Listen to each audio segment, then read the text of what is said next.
up, YouTube? I am your host, Mediocre tutorials and reviews, back in here with yet one more video. All right, you guys see the title of the video. Dating is trash, but dating as black woman is complicated.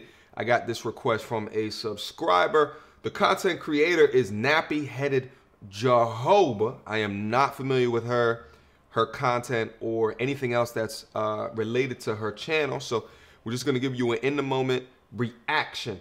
Now, I did watch a component of this video. There was a section of it that I thought was relative to the content that we talked about. So we're gonna get into it right now. So without further ado, let's get right in it.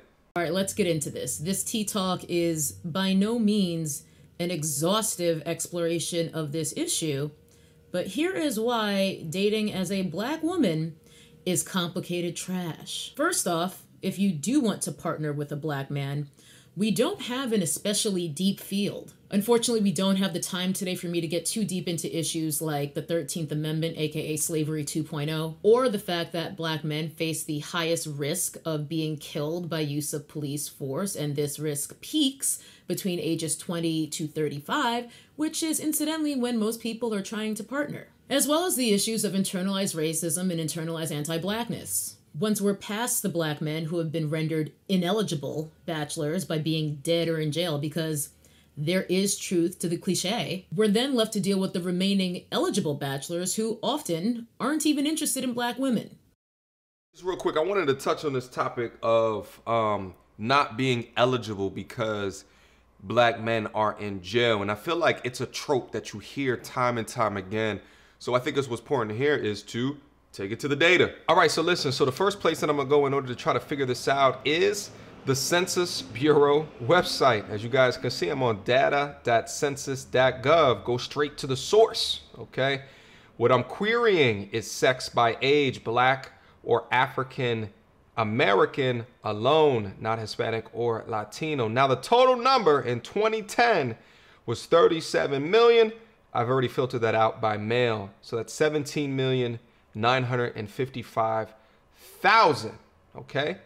Let's take this and put it into our Google Sheets. All right, now I have it in Google Sheets. And for those that aren't aware, Google Sheets is a free alternative to Microsoft Excel.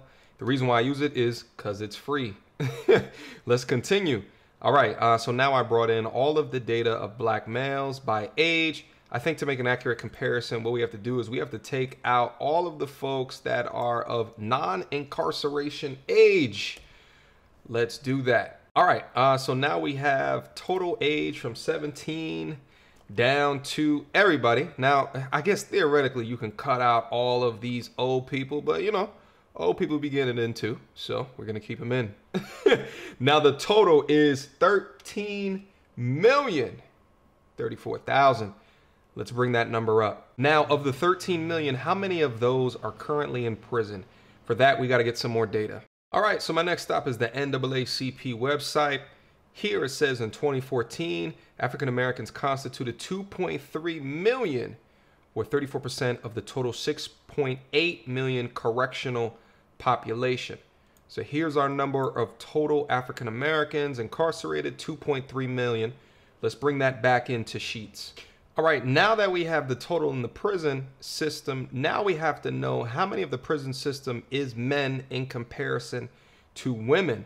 Let's go back out and find that information. All right, I found some data from the Washington, D.C. Bureau of Justice Statistics, which shows imprisonment rates by gender, race, and ethnicity per 100,000.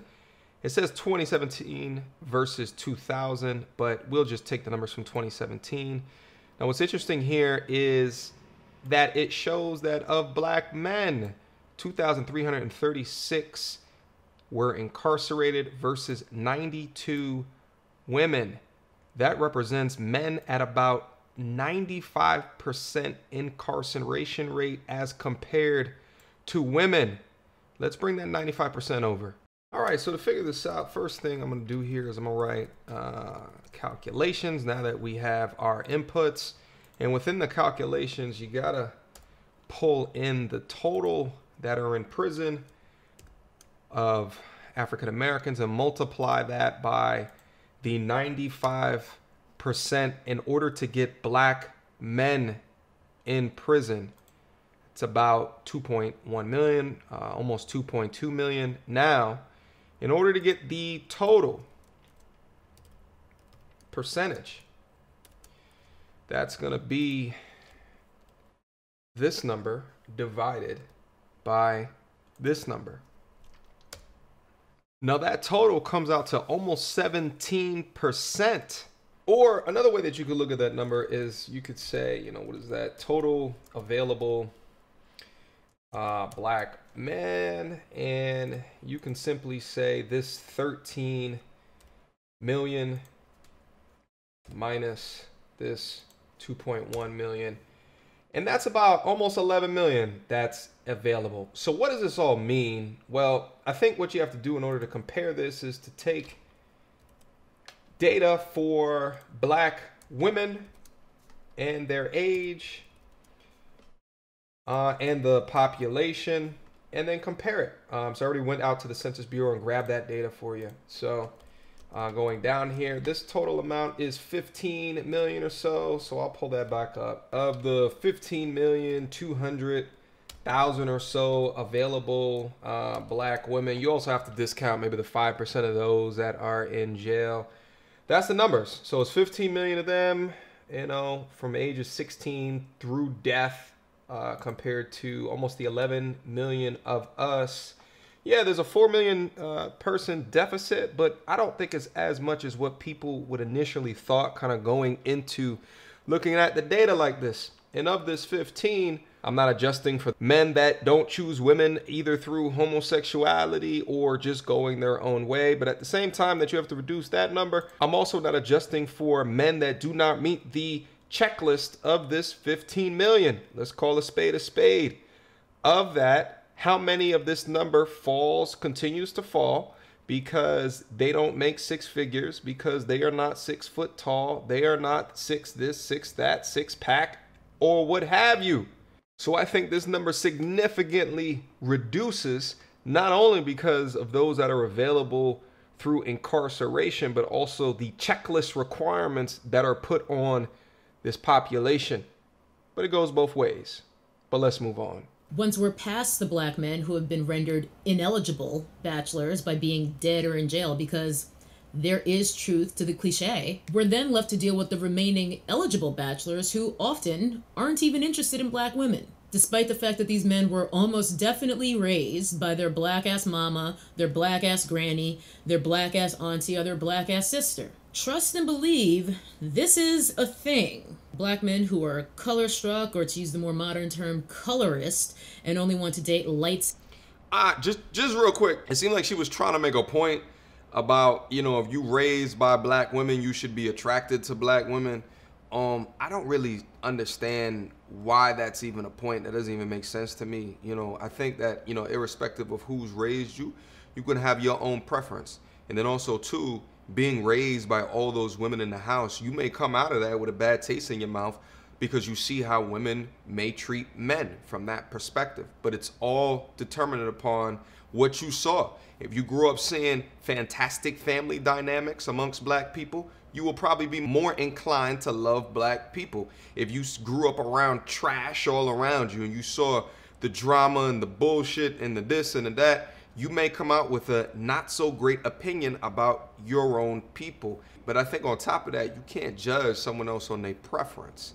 But let's keep going because I feel like her point was about to ramp up. Black men who are color-struck, or to use the more modern term, colorist, and only want to date light-skinned women with good hair.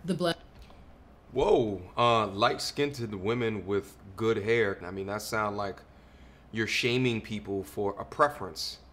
Yet again. Interesting. Let's go on. Let's see what else she's going to say. Black men who only date Latina women, I suppose because they're not willing to commit all the way to the bit of just straight up dating a white woman. And of course, that brings us to the undeniable prevalence of the where the white women at attitude amongst oh so many black men.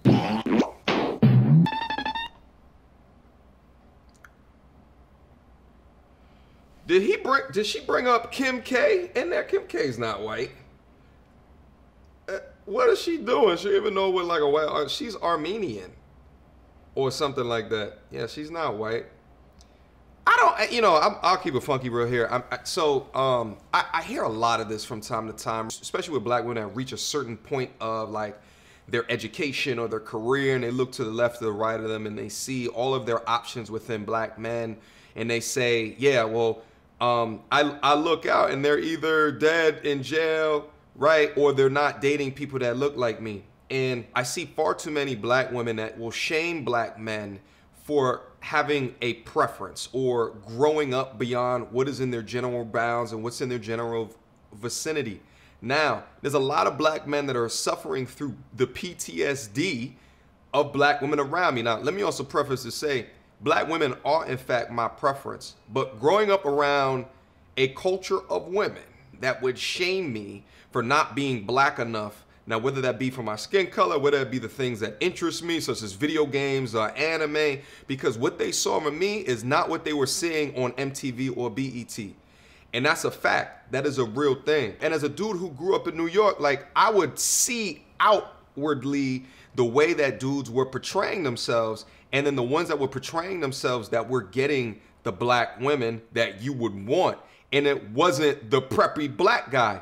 Just real quick, funny story. I know I tell stories about my pops from time to time, so just bear with me.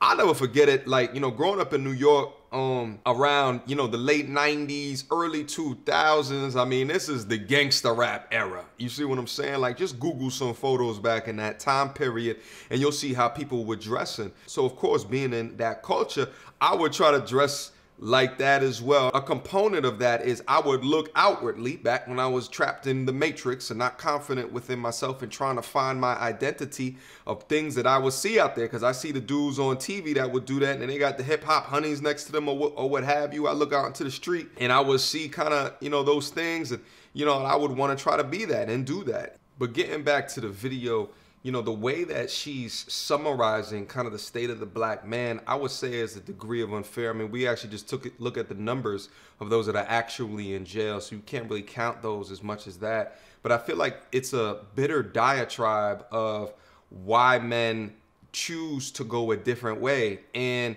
I think that there has to be a level of understanding that there could be things within their own minds that have pushed them away from that particular culture. And yes, I do agree, your lake of options is relatively much more smaller than black men, but that's because black women generally look for black men, while black men will generally just look for women.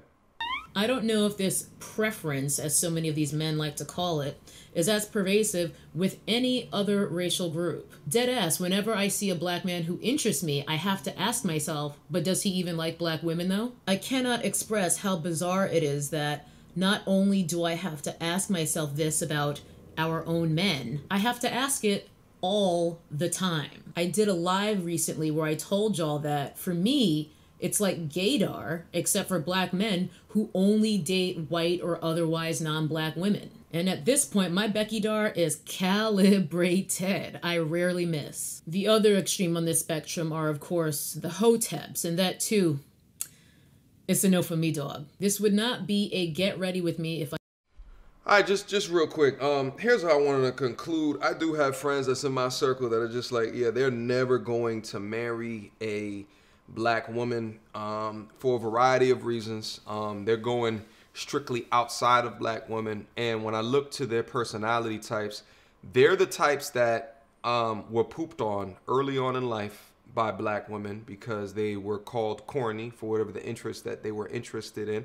They didn't have a tough guy bravado, right? Now, as I also look towards my dudes, these are also dudes that are doing extremely well for themselves right now. And because of that, now he has the pick of the litter. So why now is he going to go back into a society or a culture that deselected him before? Or they just have a preference. Okay, and there's nothing wrong with having a preference. That has been my video. Again, the content creator is Nappy-Headed Jehovah. This was kind of exhausting. You see what I'm saying? But I think it's really important to continue to have conversations like this in a discussion-based format, because although you might in your mind think of the things that are attributed to how black men are making decisions, it's not till actually you have a discussion with us that you can actually find out what the truth is behind that. You see what I'm saying? But listen, this has been your video. That has been your reaction. Mediocre tutorials and reviews at gmail.com.